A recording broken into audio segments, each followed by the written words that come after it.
اعوذ باللہ من الشیطان الرجیم بسم اللہ الرحمن الرحیم اذا جاءک المنافقون قالوا نشهد انک لرسول اللہ واللہ یعلم انک لرسولہ واللہ یشہد ان المنافقین لکاذبون اتخذوا ایمانهم جنة فصدوا عن سبیل اللہ انہم ساء ما كانوا يعملون ذلك بأنهم آمنوا ثم كفروا فتبع على قلوبهم فهم لا يفقهون وإذا رأيتهم تعجبك أجسامهم وإن يقولوا تسمع لقولهم كأنهم خشب مسندة يحسبون كل صيحة عليهم هم العدو فاحذرهم قاتلهم الله انا یؤفکون صدق اللہ العظیم۔ سورہ منافقون کی ابتدائی چار آیات کے ترجمہ اور تفسیر پر مبنی ہے آج کا درس قرآن۔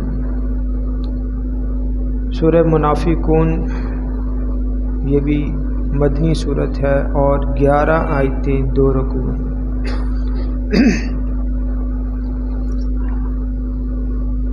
اس سے پہلے سورہ جمعہ یہ بھی مدنی تھی۔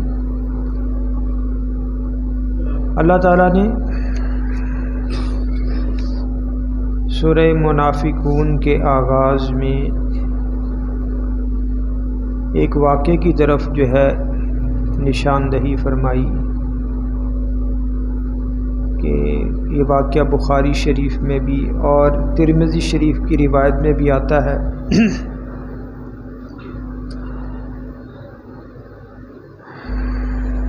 کہ حضور صلی اللہ علیہ وسلم بنی مستلق کے خلاف آپ لڑ رہے تھے۔ اسی دوران انصار مدینہ اور مہاجرین مکہ میں سے 2 افراد تھے، ان کا آپس میں کسی معاملے پہ تلخ کلامی ہوئی، جھگڑا ہو گیا۔ تو جو مہاجر تھا اس نے انصاری کو زخمی کر دیا، تو انصاری نے مدد کے لیے کیا کیا، انصار کو پکارا۔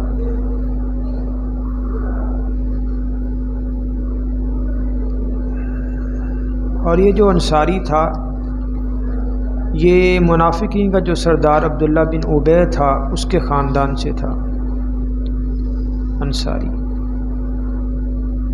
ادھر سے مہاجرین بھی آ گئے، ادھر سے انصار بھی اکٹھے ہو گئے۔ تو یہ عبداللہ بن ابی چونکہ اس کے خاندان کا فرد تھا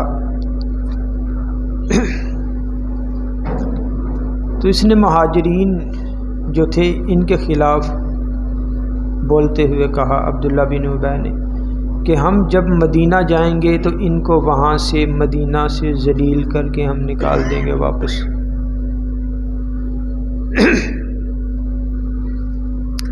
تو ایک صحابی تھے زید بن ارقم، آپ نے سنا ہوگا سیرت کی کتابوں میں دار ارقم۔ یہ زید بن ارقم یعنی ان کا وہاں پہ مکہ میں ایک مقام تھا یا گھر تھا جہاں حضور صلی اللہ علیہ وسلم اکثر مشورے کے لیے وہاں پہ جو ہے مجلس کرتے تھے، نشست۔ تو یہ زید بن ارقم یہ کم سن تھے، یعنی تھوڑا جوانی کی عمر میں نہیں تھے، بچے تھے یہ۔ انہوں نے عبداللہ بن ابی کی یہ بات سن لی کہ اس نے کہا کہ ہم مدینہ جائیں گے تو انصار وہ مہاجرین کو ذلیل کر کے واپس وہاں مدینہ سے نکال دیں گے۔ انہوں نے آ کے اپنے چچا کو یہ بات بتائی۔ چچا نے آگے نبی صلی اللہ علیہ وسلم کی بارگاہ میں کہا کہ اس طرح عبداللہ بن ابی نے جناب یہ بات کہی ہے مہاجرین مکہ کے بارے میں۔ حضور صلی اللہ علیہ وسلم نے عبداللہ بن ابی کو طلب کیا۔ اب عبداللہ بن ابی یہ اپنی بات سے مکر گیا، کہنے لگا میں نے تو ایسی کوئی بات کہی نہیں، یہاں تک کہ قسم اٹھانے پہ تیار، قسمیں بھی کھانی شروع کر دی۔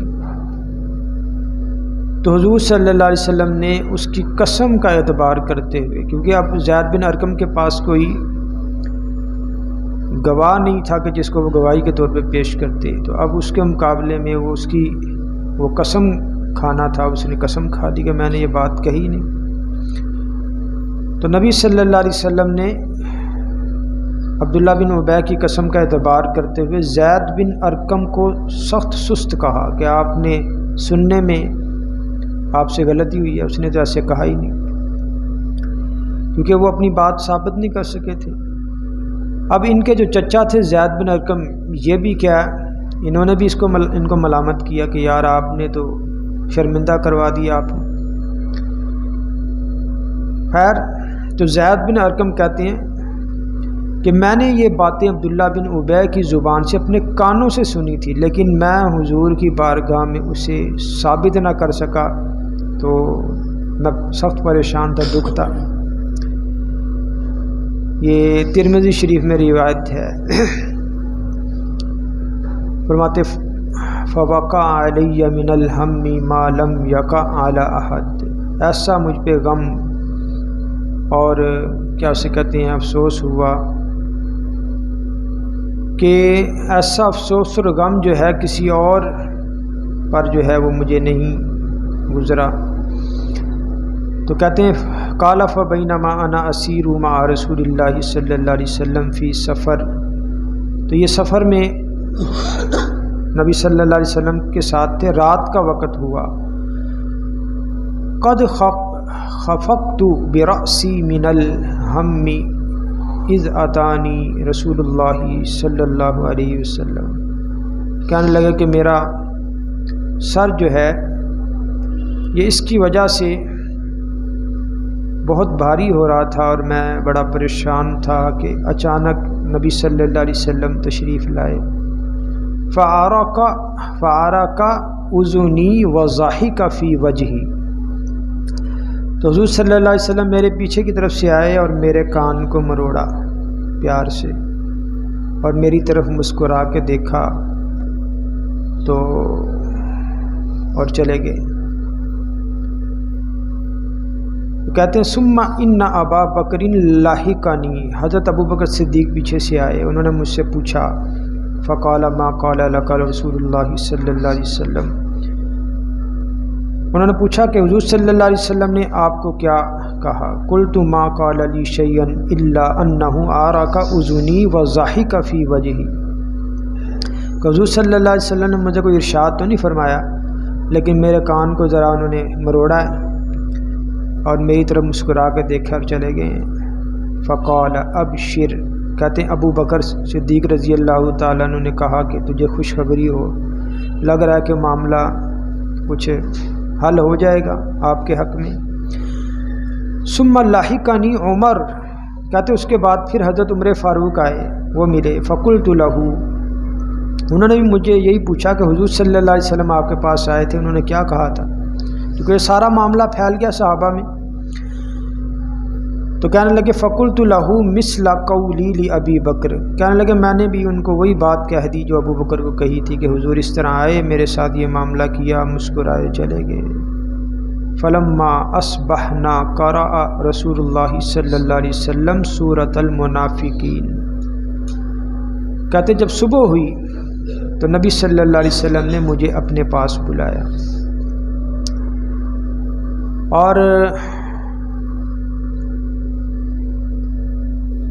کہا کہ زید، اللہ نے تمہاری تصدیق کے لیے، تمہیں سچا ثابت کرنے کے لیے قرآن میں یہ سورت اللہ نے نازل فرما دی، یہ سورہ منافقون۔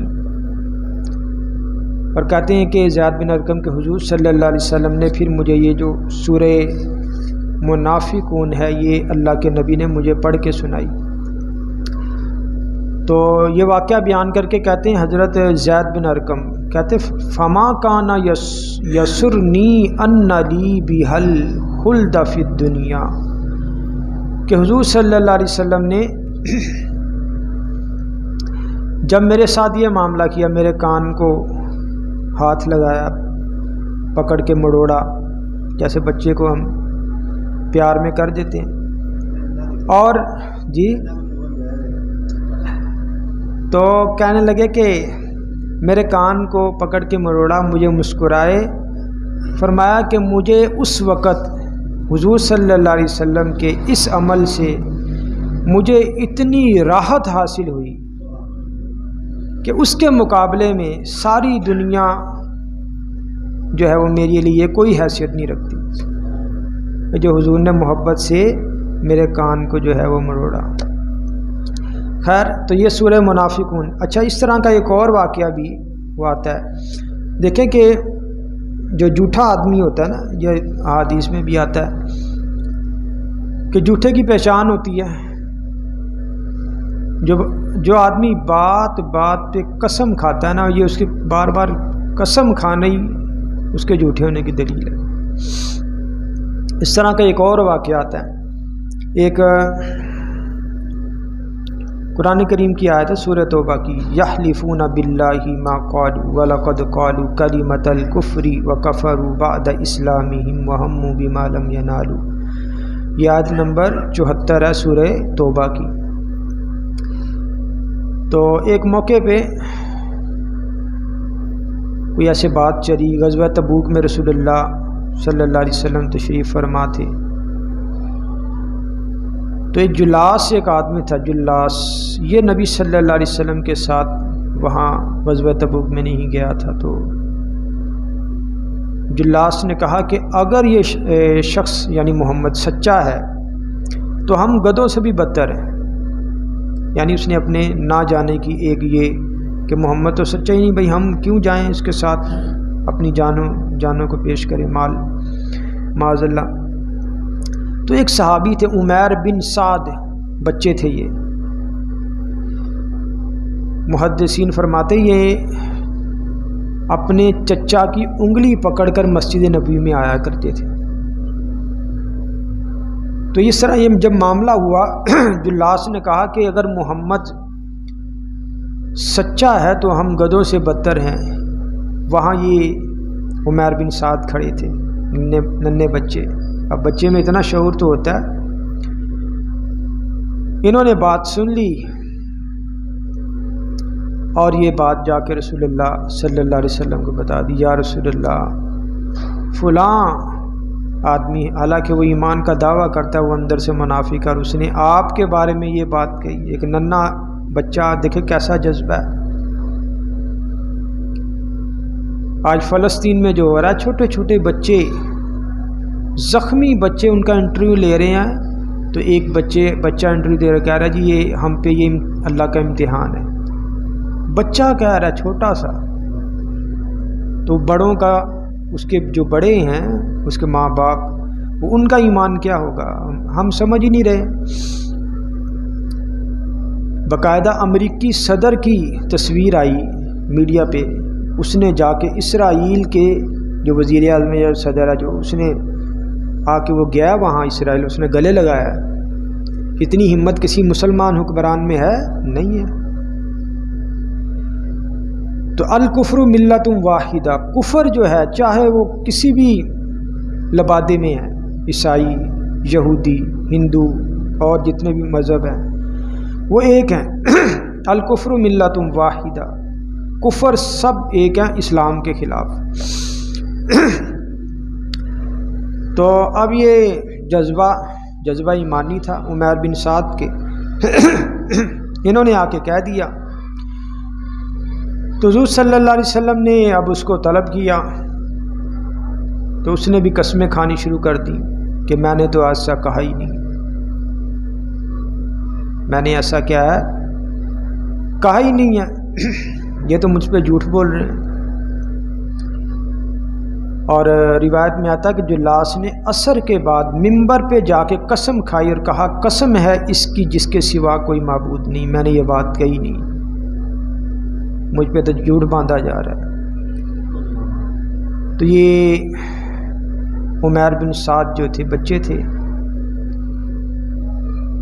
روایت میں آتا کہ انہوں نے اللہ کی بارگاہ میں ہاتھ اٹھا دیے۔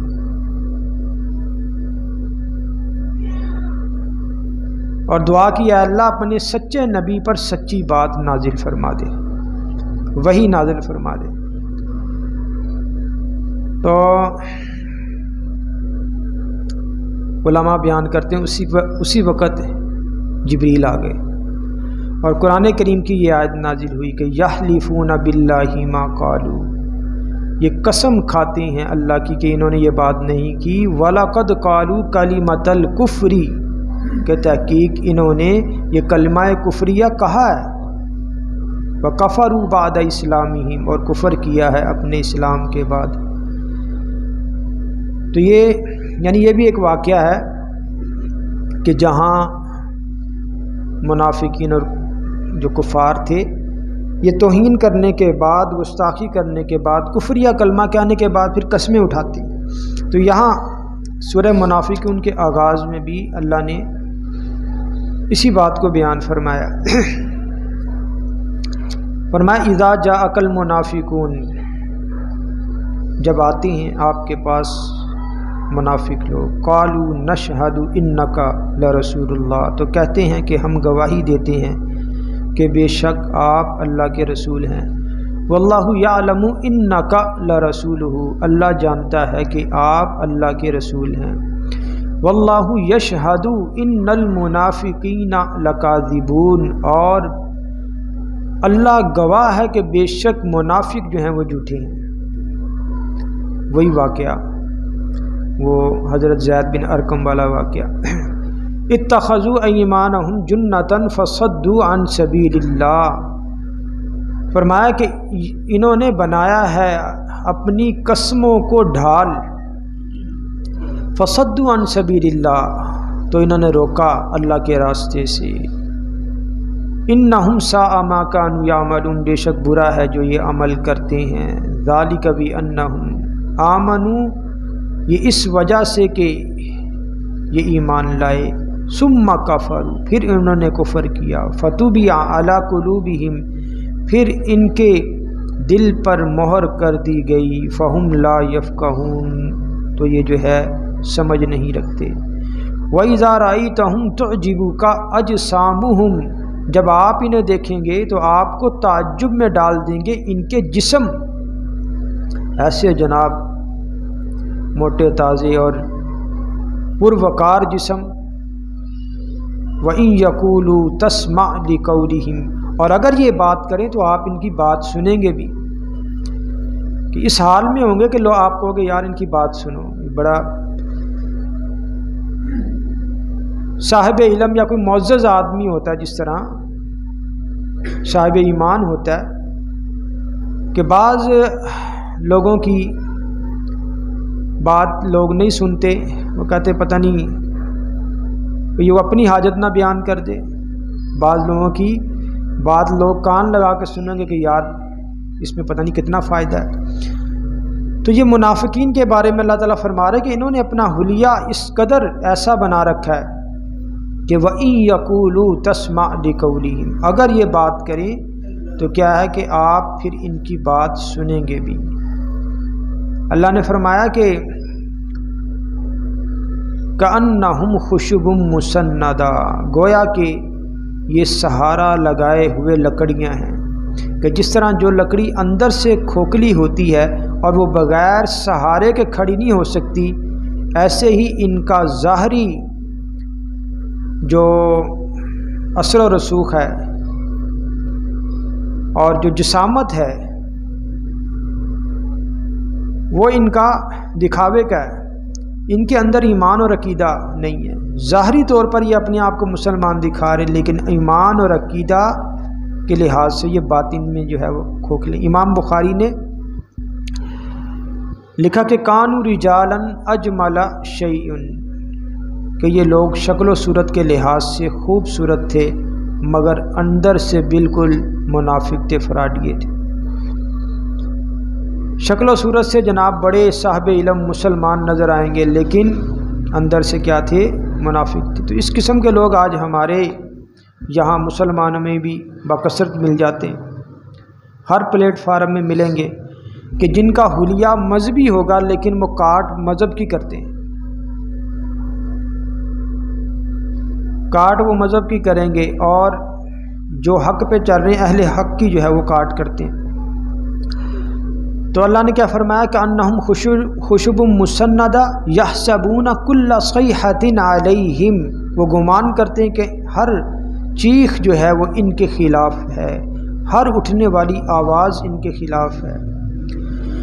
منافقین کو تو پتہ تھا نا کہ ہم دل سے ایمان نہیں لائے، تو انہیں کھٹکا لگا رہتا تھا کہ کہیں اللہ ہمارے بارے میں وحی نازل کر کے اپنے نبی کو نہ بتا دے۔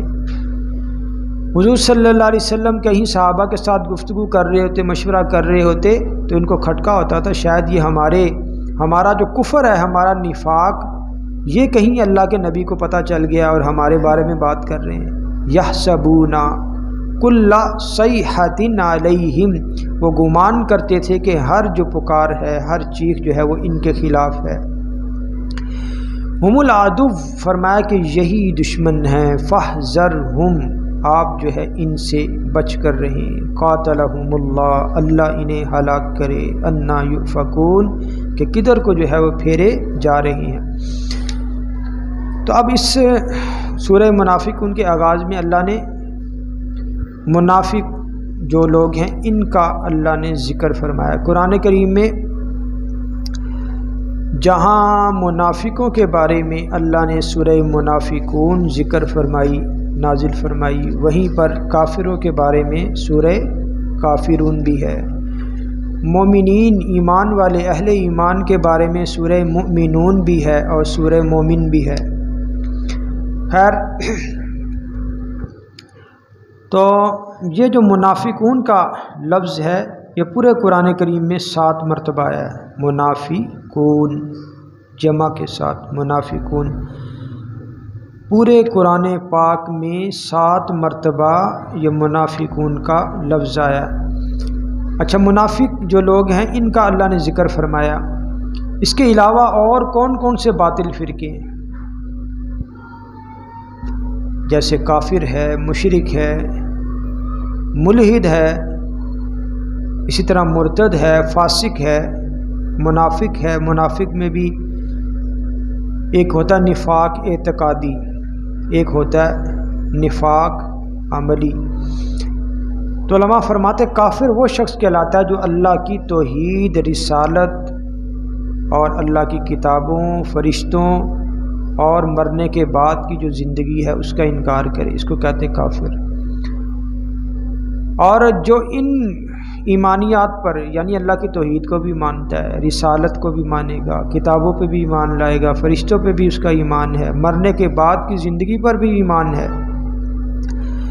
ایمان تو رکھتا ہے لیکن اللہ کی ذات یا اس کی صفات میں شریک کرتا ہے، تو یہ کیا ہوگا؟ یہ مشرک ہے۔ دیکھو، ایمان لانے کے باوجود کیا ہے؟ وہ مشرک ہے، کیونکہ اللہ کے ساتھ شریک کر رہا ہے۔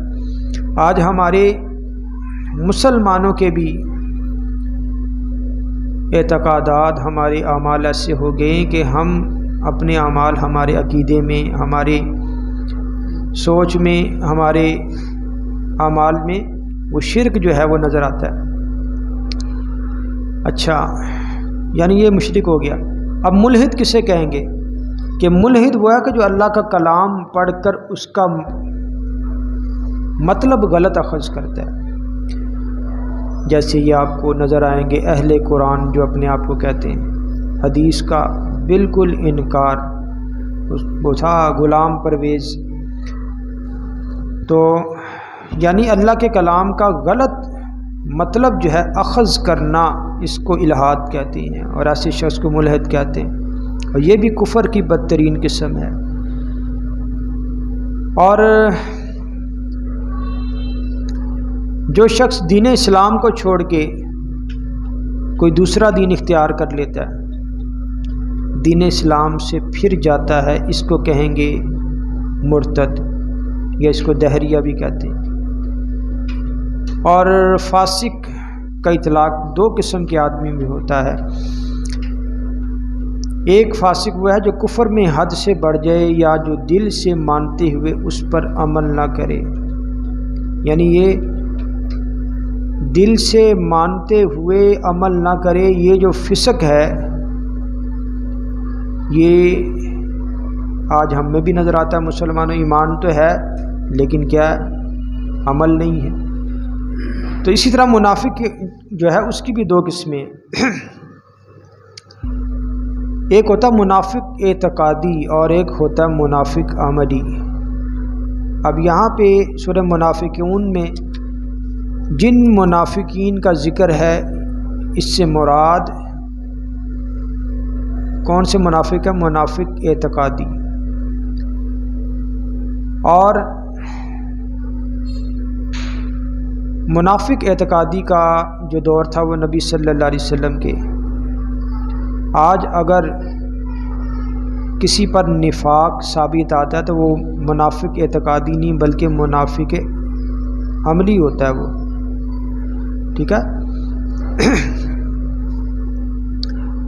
اور یعنی یہ منافق آدمی کی بھی دو اقسام ہو گئی، ایک منافق اعتقادی اور دوسرا ہے منافق عملی، کہ ایمان لانے کے باوجود بھی عمل نہیں کرتا تو اس کو کہیں گے، کیا کہیں گے؟ منافق عملی.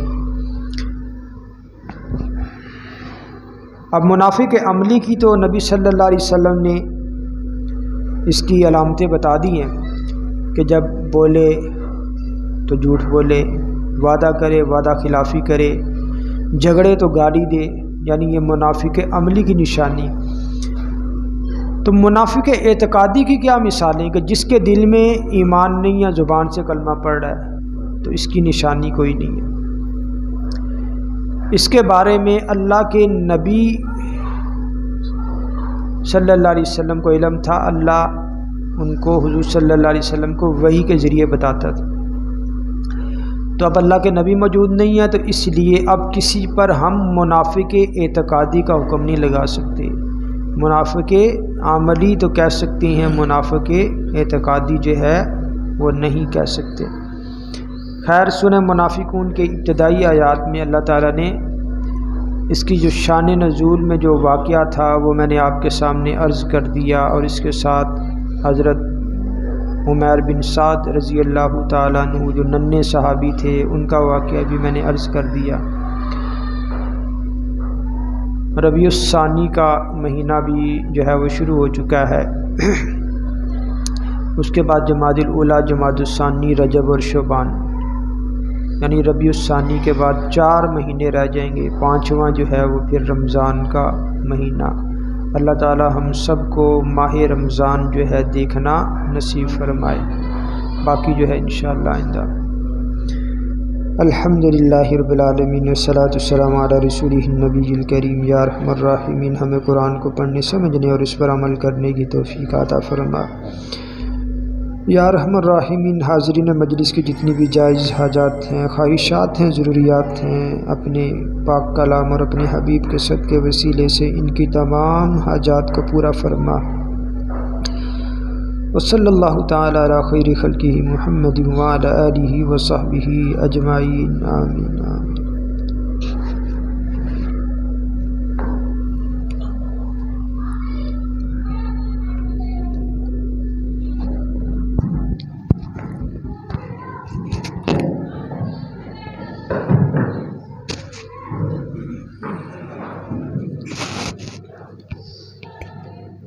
Yeah.